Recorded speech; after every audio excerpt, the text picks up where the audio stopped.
శ్రీమాత్రే నమః. ప్రేక్షకులకి ఆ లలితాంబిక అమ్మవారి యొక్క అనుగ్రహం పరిపూర్ణంగా కలగాలని మనస్ఫూర్తిగా కోరుకుంటూ, ఈ యొక్క ఆగస్టు మాసంలో ద్వాదశ లగ్నాల వారికి, ద్వాదశ రాశుల వారికి, లగ్నం తెలియని వారి రాశి నుంచి చూసుకోండి ఏ విధంగా ఉండబోతుంది, గ్రహస్థితి ఏ విధంగా ఉంది అని చెప్పి చూసుకున్నట్లయితే మనకి వృషభ రాశిలో గురువు కుజుడు కలిసి ఉన్నారు. ఆ యొక్క కుజుడు 27వ తేదీ నుంచి మిథునంలోకి మారుతున్నాడు. కర్కాటక రాశిలో రవి 17వ తేదీ వరకు ఉండి 17వ తేదీ నుంచి తన ఓన్ హౌస్లోకి వస్తున్నాడు. సింహరాశిలో బుధ శుక్రుడు ఉండి బుధుడు 6వ తేదీ నుంచి వక్రగతి స్టార్ట్ అయ్యి 21వ తేదీ కర్కాటకంలోకి వెళ్తాడు. మరియు శుక్ర భగవానుడు శుక్రుడు 25వ తేదీ కన్యారాశిలోకి ఎంటర్ అవుతున్నాడు. సింహం నుంచి కేతుతో కలుస్తున్నాడు. సో సింహంలో కేతు శుక్రులు 25వ తేదీ నుంచి ఉంటారు. మరియు అదేవిధంగా మీనంలో రాహువు, వక్రించినటువంటి శని మనకి కుంభరాశిలో ఉన్నాడు. ఈ యొక్క గ్రహస్థితిని అనుసరించి ద్వాదశ లగ్నాల వారికి ఏ విధంగా ఉంది, ఏ పరిహార మార్గాలు చేసుకోవాలి, ఏ విషయాల పట్ల జాగ్రత్తగా ఉండాలనేటువంటి విషయం మనం ఇప్పుడు తెలుసుకుందాం. కుంభలగ్నము, కుంభరాశి. కుంభం వారి కనుక చూసుకున్నట్లయితే రాశిలో ఎప్పుడైతే శని యొక్క స్థితి వక్రించుందో ఇది ఒక రకంగా చెప్పాలంటే స్ట్రెస్ను క్లియర్ అవుతుంది. స్ట్రెస్ క్లియర్ అయ్యేటువంటి సమయం. Construction, real estate, counselling related, consultancy related మూలంగా ధనయోగాలు, మీడియేటింగ్ ద్వారా ధనయోగాలు చూపిస్తుంది.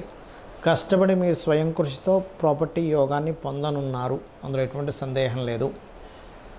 అలాగే ఈ పంచమాధిపతి ఎప్పుడైతే ఈ సప్తమ స్థానంలో ఉంటూ వక్రించాడో 6వ తేదీ నుంచి 21వ తేదీ క్రమంలో 21వ తేదీకి మనకి కర్కాటకంలోకి వచ్చేస్తున్నాడో ఇది కొంచెం బంధువర్గాల మూలంగా తల్లిగారితో కొంత వాగ్వివాదాలు, మిస్కమ్యూనికేషన్స్ చూపిస్తున్నాయి. అయితే ఇక్కడ ఉద్యోగ అవకాశాలు ముఖ్యంగా ఈ మాసం మీకు ఎప్పుడైతే రవి కర్కాటక సింహరాశుల్లో సంచరిస్తున్నాడో 6వ స్థానం అంటే డైలీ లైఫ్ ఉద్యోగ సంబంధించినవి సంచరిస్తున్నాడో ఇక్కడ ఉద్యోగ అవకాశాలు ముఖ్యంగా కుంభలగ్నం వారి, కుంభరాశి వారికి గవర్నమెంట్ జాబ్స్ కోసం లేదా గవర్నమెంట్ అండర్టేకింగ్ లేదా మెడికల్ రంగాల్లో ఉండేటువంటి వారికి ఆరోగ్యానికి సంబంధించినవి ఏవైతే ఉద్యోగ అవకాశాలు ఉంటాయో మరియు బ్యాంకింగ్ రంగాలకు సంబంధించినవి, టీచింగ్ రంగాలకు సంబంధించిన ఉద్యోగ అవకాశాలు ఉంటాయో వాటికి సంబంధించిన కోర్సెస్ కానీ వాటికి సంబంధించిన ఉద్యోగ అవకాశాలు కానీ ఉద్యోగ ప్రయత్నాలు కానీ సక్సెస్ అయి తీరుతాయి, అందులో ఎటువంటి సందేహం లేదు. కాకపోతే పూర్వీకుల ఆస్తులకు సంబంధించిన విషయంలో 25వ తేదీ నుంచి కొంత డిస్ప్యూట్స్ వచ్చేటువంటి ఛాన్సెస్ కనిపిస్తున్నాయి. కాకపోతే గతంలో ఉన్నటువంటి స్ట్రెస్ మాత్రం ఖచ్చితంగా శని వక్రగతి వల్ల తగ్గుతుంది, అందులో ఎటువంటి సందేహం లేదు. మరియు మరొక విషయం ఏంటంటే ఇక్కడ 6వ స్థానంలోకి వచ్చినటువంటి బుధుని యొక్క స్థితి ఏమిటి అంటే బిజినెస్ల మూలంగా కొంతవరకు శత్రుత్వాలు ఏర్పడనున్నాయి. బంధువర్గంలో వారితో మామయ్య, బావమరిది వాళ్ళతో కొంత ఈ 6వ తేదీ నుంచి 21 దాని తర్వాత కూడా కొంత జాగ్రత్తగా ఉండాలి ఈ మాసంలో ముఖ్యంగా. అలాగే మరొక విషయం ఏంటంటే మీరు ఏదైనా బిజినెస్ చేద్దాం అనుకున్నట్లయితే ఆ బిజినెస్కి ఎవరైనా గవర్నమెంట్ వాళ్ళు మీకు కొంతవరకు వారు పార్ట్నర్స్గా రావడానికి అనుకూలమైనటువంటి స్థితి స్పష్టంగా గోచరిస్తుంది. అయితే ఏదైనా ప్రయోగాలు లేనట్లయితే ఏమైనా చూడండి, ఒక్కోసారి మనం రీసెర్చెస్ చేస్తూ ఉంటాం. ఇటువంటివి 25వ తేదీ నుంచి కొంత చూసుకోవాలి. ఇటువంటివి ఏవైనా సరే చేసేటప్పుడు ముఖ్యంగా అతి ముఖ్యంగా గుర్తుపెట్టుకోండి. ఇక మీరు చేయవలసినటువంటి దేవత ఆరాధన ఏమిటి అని చెప్పి చూసుకున్నట్లయితే నిత్యము విష్ణు సహస్రనామాల యొక్క శ్రవణం చేస్తూ ఉండండి. 4లో అధిక గ్రహాలు అనేటువంటిది సంతానానికి కూడా విదేశీ యోగాలను, విదేశాలకు వెళ్ళి చదువుకోవడానికి అనుకూలిస్తుంది, అక్కడ ఉద్యోగాలకు కూడా అనుకూలిస్తుంది మీ యొక్క సంతానానికి.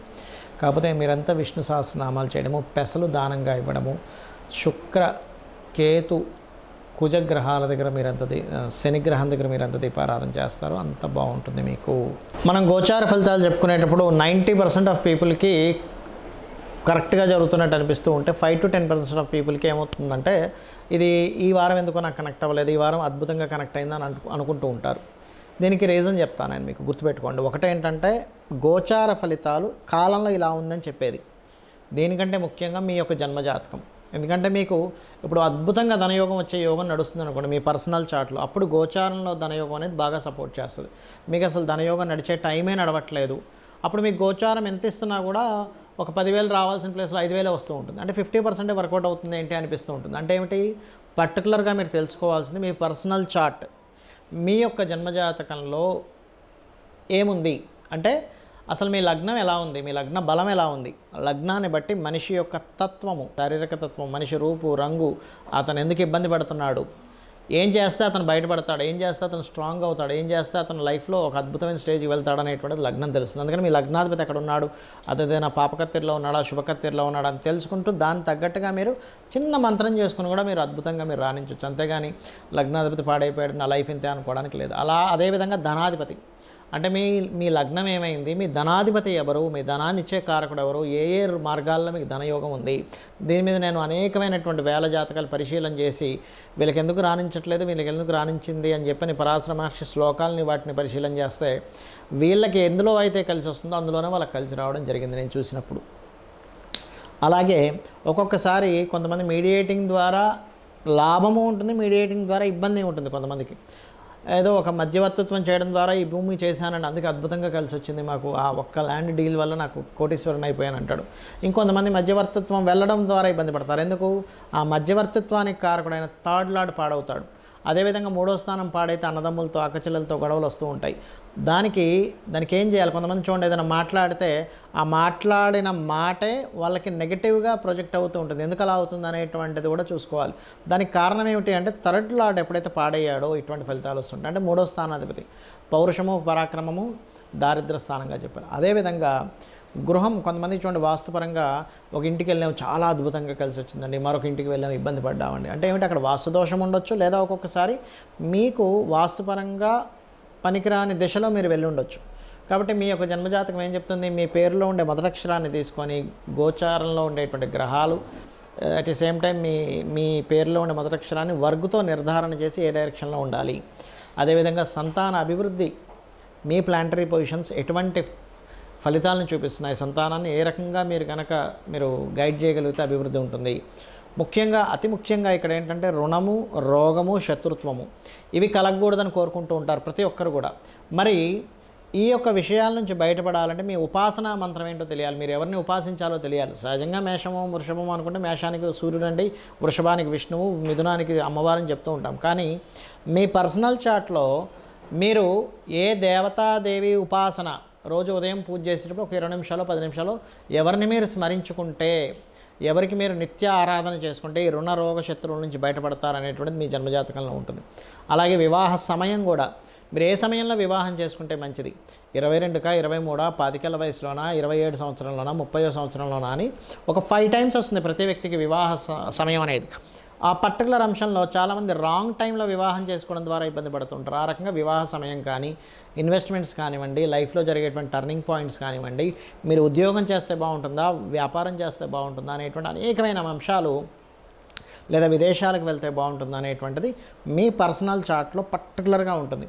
అయితే ఇక్కడ అందరికీ సందేహం ఏంటంటే మరి ఈ గోచారం ఎందుకు చెప్పుకుంటున్నాము, ప్రతి నెల ఆగస్టు ఫలితాలు అంటారు, సెప్టెంబర్ ఫలితాలు అంటారు, వార ఫలితాలు అంటే ఎందుకు అంటే మీకుండే కండిషన్ అంటే అలాంటి ఇప్పుడు మీరు ఒక దగ్గరికి వెళ్ళాలి, ఈ రూట్లో బాగా ట్రాఫిక్ జామ్ ఉంది అని తెలిసింది, మనం ఏం చేస్తాం, అమ్మో ఆ రూట్లో ట్రాఫిక్ జామ్ ఉంది అయితే ఇంకో రూట్లో వెళ్ళిపోదాం అంటాం. అంటే ఏంటి, ఇన్ఫర్మేషన్ మీకు ముందుగా తెలిసినప్పుడు మనం ఆ రూట్ మార్చుకొని సరైన సమయంలో సరైనటువంటి ప్రదేశానికి వెళ్తాం.